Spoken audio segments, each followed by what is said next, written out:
सप्तम विचार भक्त और भगवान का निरंतर उद्बोधन सुन रहे हैं आप। भगवान श्री राम पिता दशरथ की आज्ञा को टालते नहीं हैं और 14 वर्ष के लिए वन में चले जाते हैं। बड़े हो गए भगवान।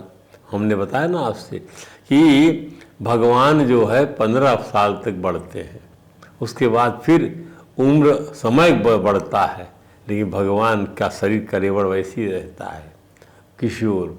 फिर भी भगवान पर का दशरथ जी पर और दूसरे प्राणियों पर ईश्वर भाव बना रहता है।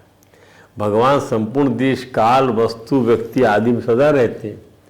देश में रहेगा सदा, काल में सदा वही है, वस्तु में सदा वही है, व्यक्ति में सदा वही है, पर उनकी शक्ति छिपी रहती है। ये खास बात है। जब तक अग्नि अपनी दो शक्तियों को साथ लेकर प्रकट नहीं होती, अनुभव में नहीं आती। दो शक्ति क्या अग्नि की? एक दाहकता, एक प्रकाशकता। जब अग्नि जलेगी तो उसकी दाहकता कि छुओगे तो जल जाओगे, और उसे प्रकाश ही फैलता है। तो वैसे ही भगवान अपनी शक्तियों को लेकर प्रकट नहीं होते, तब तक भगवान हरदम रहते हुए नहीं दिखते। भगवान राधा जी, सीता जी आदि सभी भगवान की निजी दिव्य शक्तियां हैं। निजी दिव्य शक्तियां हैं, निजी शक्तियां उनकी हैं। प्राकृतिक नहीं, अप्राकृतिक दिव्य शक्तियां हैं। निजी में दिव्य, राधा जी, सीता जी आदि। तो भगवान सामान्य रूप से सब जगह रहते हुए कोई काम नहीं करते। जब करते हैं तो अपनी दिव्य शक्ति को लेकर ही करते हैं।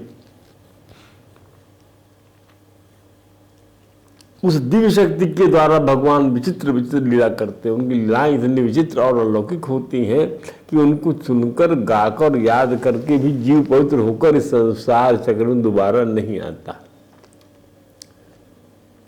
इसलिए राम कथा अमृत से अनमोल है। आप जब यूट्यूब में जाएं और वहाँ स्पीकर ऑन करें और आप डाल दीजिए राम कथा अमृत से अनमोल, बोल दीजिए स्पीकर में, तो वो आ जाएगा हमारा। और फिर अपना उसको प्ले करिए और फिर द्वारकाधीश टेम्पल को आप दबा दीजिए, पूरी प्ले लिस्ट आ जाएगी। जितना हमने लिखा सब सुन सकते हैं आप उसके अंदर में। निर्गुण उपासना में यही शक्ति ब्रह्म विद्या है, और स्वरूप उपासना में यही शक्ति भक्ति हो जाती है। जीव भगवान का ही अंग है। जब वह दूसरों में मानी हुई ममता हटाकर एकमात्र भगवान को की स्वतः से वास्तविक आत्मिकता को जागृत कर लेता है, तब भगवान की शक्ति उसमें भक्ति रूप से प्रकट हो जाती है। दूसरों में मानी हुई ममता हटाइए और भगवान की स्वतः सिद्ध वास्तविक आत्मिकता को जागृत कर लीजिए। प्रभु से हमारा संबंध जो है स्वतः सिद्ध है। हमको अपनी ममता इनसे रखना चाहिए, और बाकी सब लोगों से हमारी ममता मानी हुई है। तब भगवान शक्ति उसमें भक्ति रूप में से प्रकट हो जाती। तब भगवान की यही शक्तियाँ जो है राधे राधे राधे राधे राधे, तो यही शक्ति भक्ति बन जाएगी। ध्यान दीजिए। और सीता जी सीते सीते सीते सीते, किशोरी जी, तो वो शक्ति भक्ति बन जाएगी। जब आप भगवान से आत्मिकता जो जोड़ लेंगे तो भगवान की शक्ति आप में भक्ति रूप बन जाएगी। वह भक्ति इतनी विलक्षण है कि निराकार भगवान को भी साकार रूप से प्रकट कर देती है, भगवान को भी खींच लेती है। वह भक्ति भगवान ही देते हैं, वह तृप्ति भगवान ही देते हैं, वह यश, वह भाव, वह बुद्धि, वह ज्ञान सब भगवान ही देते हैं, भगवान से ही होते। गीता में भगवान कृष्ण ने यही तो कहा है। क्या? ओम बुद्धि ज्ञानम सम्मोहा सत्या क्षमा सत्यम समम दमः समः सुखम दुखम भवो भावो भयम चा भयम मेव अहिंसा समता तुष्टिस्तपो दानम जसो यशः भवन्ति भावा भूतानां मत एव पृथक विदाः।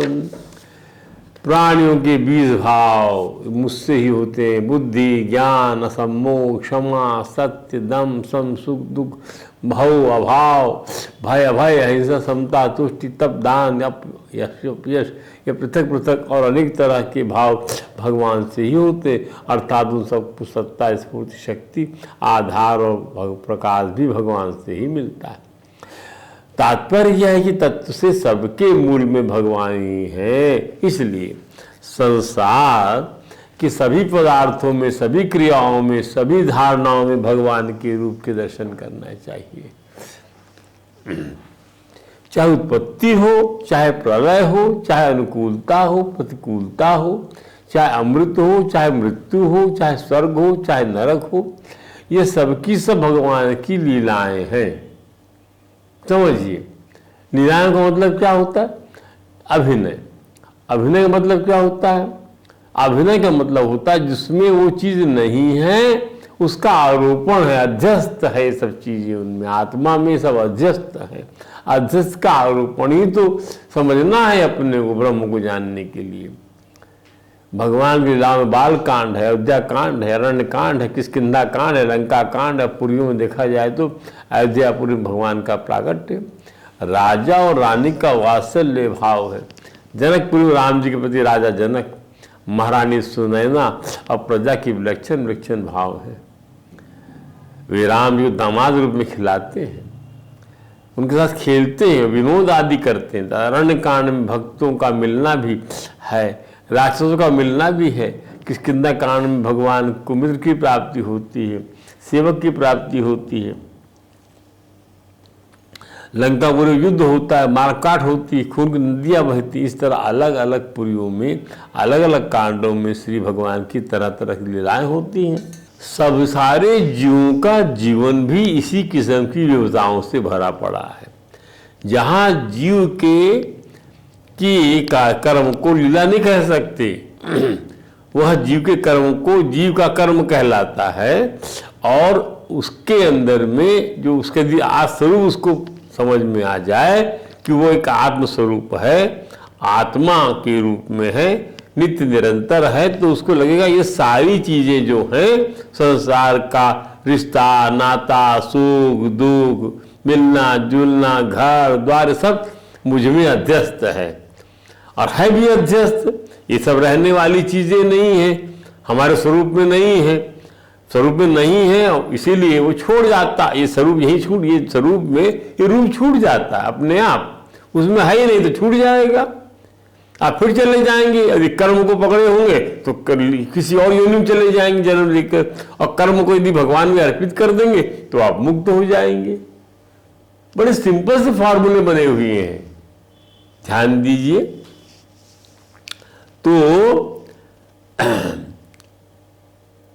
तो इस तरह से रामायण के अंदर में अलग अलग कांड में अलग अलग लीलाएं, एक ही रामायण के अंग हैं, ऐसा इन अंगों में रामायण सांगोपांग होती है, इन अंगों से रामायण सांगोपांग होती है। सारे अंग का आपको, जैसे जीवन सांगोपांग बनता है, बचपन के कर्म, जवानी के कर्म, बुढ़ापे के कर्म, बहुत सारी चीजें आप याद करते हैं।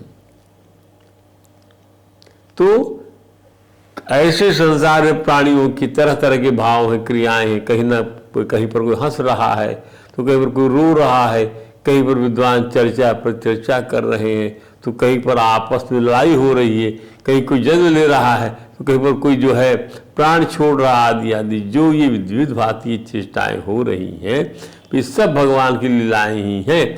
लीलाएं कहने वाले ये सब भगवान के रूप ही हैं। इस प्रकार भक्त की दृष्टि हरदम भगवान पर होनी चाहिए, क्योंकि इस भाव के मूल में एक परमात्मा तत्व ही है, सबके मूल में। तो लिखने हैं यदि भक्त या भक्ति दृष्टि से सभी भाव श्री भगवान से होते हैं, तो ज्ञान की दृष्टि से सभी भाव प्रकृति से होते हैं। ये अंतर समझिए, भक्त या भक्ति दृष्टि से, भक्त क्या बोलेगा, भगवान की जैसी इच्छा, और ज्ञान की दृष्टि से कोई करता धरता नहीं है, आत्मा प्रकृति सब काम करती है। तो दोनों अप्रोच सही है, ध्यान दीजिए। आपको समझ में कि वहां परमात्मा है, यहाँ परमात्मा है। अगर इन भावों को जीव का माने तो जीव भी श्री भगवान की परा प्रकृति के खा होने से भगवान से अभिन्न है, एक है। अतः ये भाव भगवान के ही हुए। भगवान में ये भाव तो निरंतर रहते हैं, परंतु जीव में अपरा प्रकृति के संग से आते जाते रहते हैं। जीव जो है साथ कर लेता अपरा निकृष्ट प्रकृति का, किसका, पंच महाभूत और मन बुद्धि अहंकार। इसी वजह से जैसा उसका मन बन जाता है वैसे भाव आते जाता रहता है। ध्यान दीजिए, भगवान से उत्पन्न होने के कारण सभी भाव भगवत स्वरूप ही है। जैसे हाथ एक ही होता है पर उसमें उंगलियां अलग अलग होती हैं, ऐसे ही भगवान एक ही हैं पर उनके प्रकट होने वाले भाव अलग अलग हैं। एक ही भगवान में परस्पर विरोधी भाव एक साथ रहते हैं। श्रीमद् भागवत में भगवान श्री कृष्ण उद्धव जी महाराज से कहते हैं, क्या कहते हैं? अथ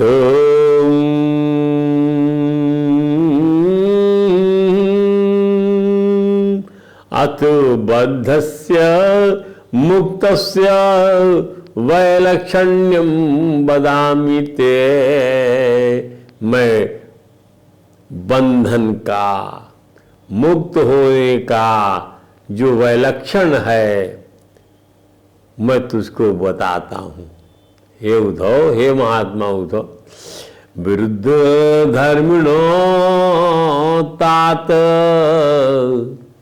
ये दोनों विरोध धर्म वाले हैं ये। बंधन और मुक्ति दोनों विरोधी गुण है। स्थितियो एक धर्मणी, एक धर्म के अंतर्गत जो है ये स्थित है। एक आत्मा में ये दोनों के दोनों स्थित है, एक ही जीव में।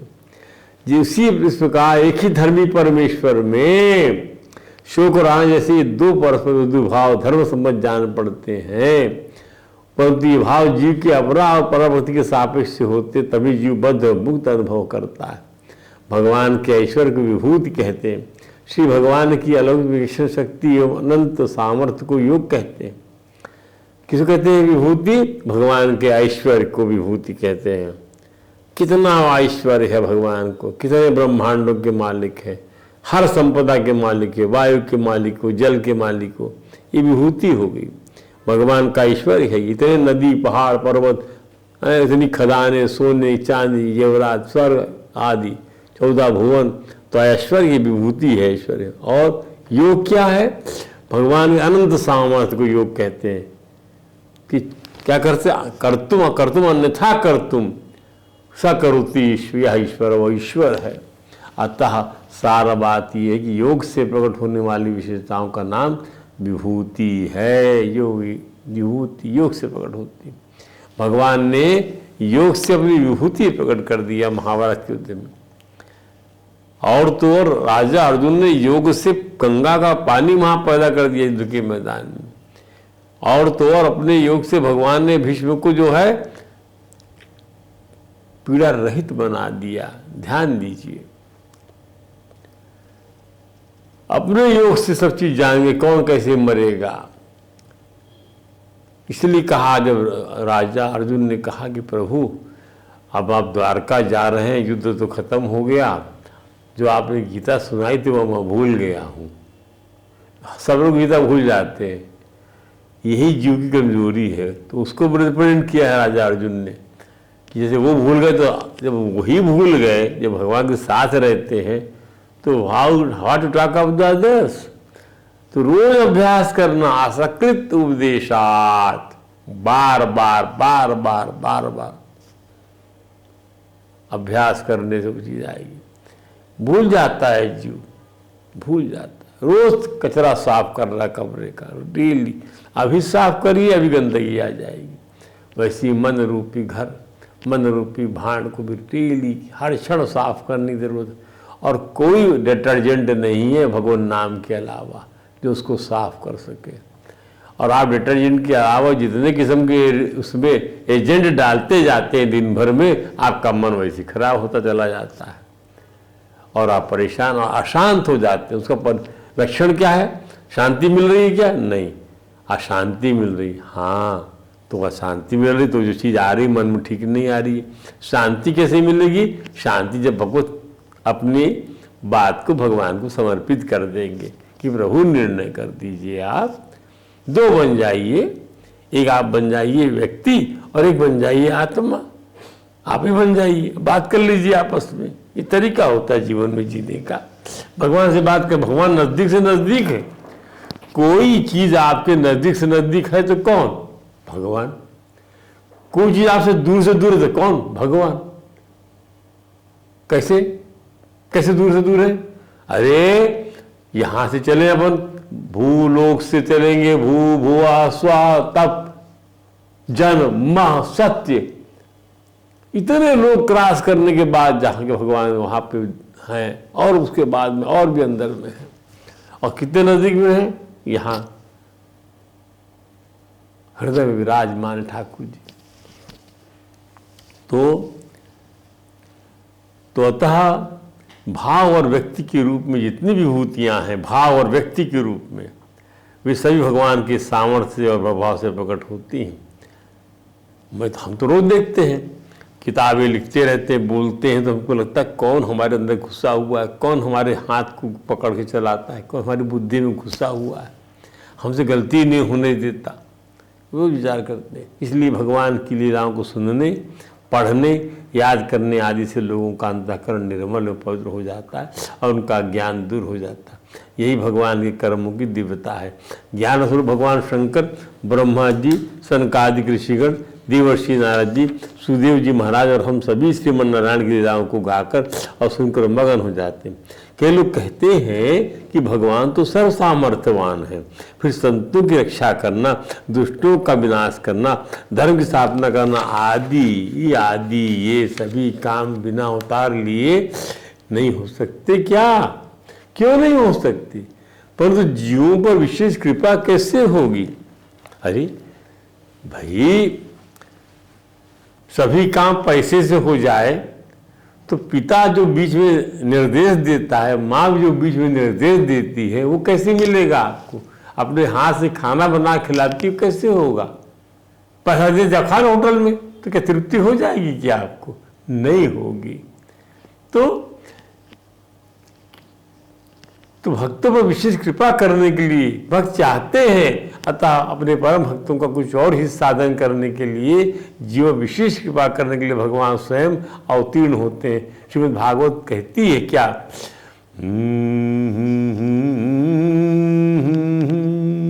अनुग्रहाय भूतानां, भूत प्राणियों पर अनुग्रह करने के लिए, कृपा करने के लिए, अनुग्रह उनको ग्रेस करने के लिए, ब्लेस करने के लिए, अनुग्रहाय भूतानां मानुषीम देहमास्थिताः, मानुष की देह में भगवान स्थित हो जाते। भजते तादसी कीड़ा, और उनकी उन कीड़ाओं को जो करते मनुष्य के रूप में, वे उसको आप भजिए। या श्रुत्वा, या सुनिए, तो भजकर या सुनकर तत्परो भवे, लोग भगवत परायण हो जाते हैं। श्री भगवान की शक्ति अनंत है, अपार है। उनकी दिव्य शक्तियों में ऐश्वर्य शक्ति भी है और माधुर्य शक्ति भी है। ऐश्वर्य शक्ति जो ऐश्वर्य प्रदान करती, माधुर्य शक्ति जो मधुरता प्रदान करती है। भगवान बाल लीला करते कितनी मधुरता आती। भगवान जो है रास लीला करते हैं, भगवान जो है किशोरियों जो के साथ छेड़खानी करते हैं, इसका आनंद लीजिए। तो जिनको दूसरा कोई नहीं कह सकता, ऐसे ऐसे महान कार्य करते हैं। ऐश्वर्य शक्ति के कारण में जो महत्ता, विलक्षणता, अलौकिकता दिख पड़ती है, वह उनके सिवा किसी में भी देखने सुनने में नहीं आती। भगवान को भी मोहित करने वाली माधुर्य शक्ति, एक मधुरता, मिठास होती है। भगवान का सुख दुख, भगवान की किससे मोहित हो? भगवान गोपांगनाओं की लीलाओं से, भगवान गोपांगनाओं की भक्ति से मोहित हो गए। भक्तों की भक्ति से मोहित हो जाते हैं भगवान। यशोदा माँ की जो है कि ममता से मोहित हो गए। नंद बाबा के द्वारा दिन रात उनका चिंतन करने से मोहित हो गए। इस कारण भगवान बड़े ही मधुर और प्रिय लगते हैं। श्री भगवान अपने अंशों सहित जब महाराज दशरथ के यहाँ पुत्रों के रूप प्रकट हुए, तब उनके प्राकट्य पर महाराज दशरथ ने ऋषियों, मुनियों, ब्राह्मणों, गरीबों एवं अन्य प्रजाजनों को दान और उपहार से संतुष्ट कर दिया था। क्या संतुष्ट किया? मन संतोखे सबन के, जहाँ तहाँ देहि असी, सभी के मन संतुष्ट हो गए, सब लोग आशीष दे रहे हैं। सकल तनय चिरजीवहि तुलसीदास के ईश। तुलसीदास के ईश के रूप में 4 जो लड़का हुए राजा के, वह चिरजीवी हो जाएं। कुछ काल के बाद महाराज चारों पुत्रों का नामकरण संस्कार वशिष्ठ जी के महाराज संपन्न कराया। क्या लिखा है?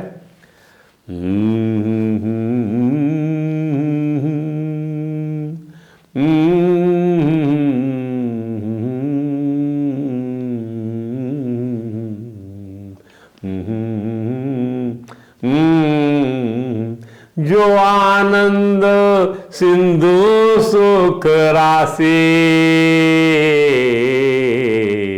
सी करते त्रैलोक सुपासी, सी करते त्रैलोक सुपासी। अरे ये जो आपका ये पुत्र है, ये आनंद सिंधु है, आपका पुत्र आनंद सिंधु है। इनके कर्माग्र से त्रिलोकी आनंद का अनुभव करता है राजन। जो सुख धाम राम अस नामा, सुख के धाम राम इनका नाम है।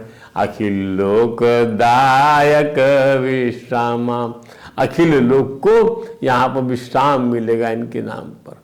क्या बात! राम, हे प्रभु, हे राम, आप भी देखिए।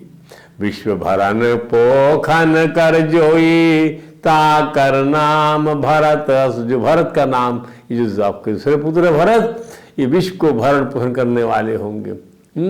जाके सुमिरन तेर पुनासा नाम शत्रुघ्न वेद प्रकाशा। ये इनकी स्मरण से जो है शत्रु का नाश हो जाएगा, ऐसा इनका नाम शत्रुघ्न है। लक्षण धाम राम प्रिया सकल जगत आधार, सकल जगत के आधार है। लक्षण धाम राम प्रिय, राम के प्रिय है। और लक्षण धाम गुरु वशिष्ठ ते राखा लक्ष्मण नाम उदार।